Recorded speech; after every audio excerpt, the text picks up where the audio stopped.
Mokambi ya sika ya seni Denis Kadima asakoli akobengisa mikolo mizali koya plénière pona kobongisa maponami mabakambi ya bituka 13 esika ba gouverneur bakoisama.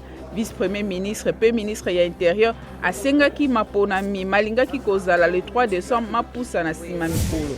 Bato babale bazoki sima na basima minduki kobeta masasi na motuka ya Médecins Sans Frontières kati na mboka Kobu pe Bambu na Ituri.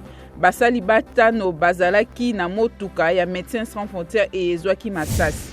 Ville morte ezali kokoba na Soudan, lelo bato ebele bakitaki lisusu na balabala na Khartoum kolakisa kanda na bango pe kotelemela bozwi mokonzi na makasi ya mapinga.